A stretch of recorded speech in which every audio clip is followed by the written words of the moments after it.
السلام علیکم، آپ دیکھ رہے ہیں انسائیڈ پاکستان، میں ہوں محمد ظفیر۔ ناموس رسالت کا معاملہ فرانسیسی سفیر کی ملک بدری سے متعلق قرارداد اسمبلی میں پیش۔ ناموس رسالت کا معاملہ عالمی سطح پر اٹھایا جائے گا۔ قرارداد کا متن اور نون لیگ کا ناموس رسالت کی قرارداد کی حمایت، اور دوسری طرف پاکستان پیپلز پارٹی نے بائیکاٹ کیا، اور پاکستان پیپلز پارٹی کی بائیکاٹ کرنے کی وجہ یہ تھی کہ تمام اپوزیشن جماعتوں کو آن بورڈ نہیں لیا گیا، اس معاملے کو غیر سنجیدگی سے لیا گیا۔ اگر پاکستان پیپلز پارٹی کی بات کریں، بلاول بھٹو نے تنقید کی ہے حکومت پہ، اور وہ یہ کہہ رہے ہیں کہ وزیر اعظم کو گھر جانا ہوگا، اور اس کی وجہ یہ ہے کہ تمام تر فیصلے غلط ہو رہے ہیں اور انٹرنیشنلی ہمارا امیج جو ہے وہ خراب ہو رہا ہے۔ دوسری طرف حکومت اور کالعدم تنظیم ٹی ایل پی کے درمیان مذاکرات کامیاب ہو گئے ہیں، دھرنے ختم ہو گئے ہیں، جو کہ ایک اچھی خبر ہے، لیکن سوالات چھوڑ گئے ہیں بہت سارے کہ یہ دھرنا ہوا کیوں ہے، حکومت نے انتظامی طور پہ کہاں کہاں غلطیاں کی، اور ان غلطیوں کی وجہ سے پاکستان کو اور پاکستان کی اکانومی کو کتنا نقصان پہنچا۔ ایف اے ٹی ایف میں ہم پہلے ہی بہت زیادہ مشکلات کا شکار ہیں، اور اگلا اجلاس جو ہونے جا رہا ہے وہ بہت امپورٹنٹ ہے، وہ پاکستان کی قسمت کا فیصلہ کرے گا، لیکن حکومت نے ان تمام تر ایشوز کو سامنے رکھتے ہوئے اتنی بڑی غلطی، اتنی بڑی حماقت کیسے کی۔ آج اسمبلی میں اجلاس ہوا، لیکن اس پارلیمنٹ کے اس اجلاس میں وزیر اعظم تشریف نہیں لائے، اور کل وہ دعوے کر رہے تھے، ان کی جو تقریر تھی وہ بتا رہے تھے کہ ہم اسمبلی کے ذریعے پوری دنیا میں اپنا پیغام پہنچائیں گے، انٹرنیشنل فورمز کو یوز کریں گے، لیکن آج حکومت کل کی وزیر اعظم کی تقریر کی بالکل نفی کر رہی تھی، اور پاکستان تحریک انصاف کا یہ خاصہ رہا بدقسمتی سے کہ وہ تمام تر ایشوز کو غیر سنجیدگی سے لیتی ہے، اور جب ایشوز اور اس طرح کے جو معاملات ہیں وہ بگڑ جاتے ہیں، اس کے بعد ان کو احساس ہوتا ہے اس کی، اور اس وقت چونکہ ڈیمیج جو ہے وہ بہت زیادہ ہو چکا ہوتا ہے۔ کیا وجہ ہے، حکومت کیوں بار بار غلطیاں کر رہی ہے، اور نان ایشوز کو کیوں ایشوز بنا رہی ہے؟ دوسری طرف اگر ہم دیکھیں تو بلاول بھٹو صاحب نے کہا ہے کہ ساری خرابی کا جو کی جڑ ہے وہ وزیر اعظم ہیں، اور ان کو جلد گھر جانا ہوگا۔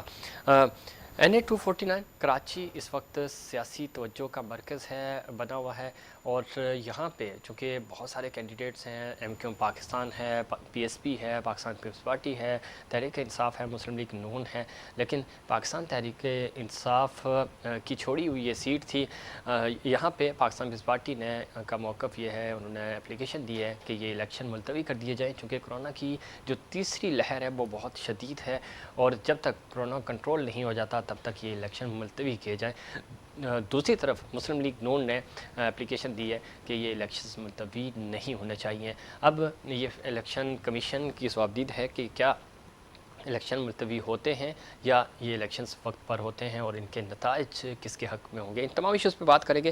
ہمارے ساتھ اسٹوڈیو میں موجود ہیں جناب فیاض قائم خانی صاحب، سینئر سیاستدان ہیں، سینئر رہنما ہیں ایم کیو پاکستان کے، خوش آمدید کہتے ہیں آپ کو پروگرام میں۔ ان کے ساتھ تشریف رکھتے ہیں جناب بیرسٹر ہلال وسان صاحب، آپ سینئر سیاستدان ہیں، سینئر رہنما ہیں پاکستان پیپلز پارٹی کے۔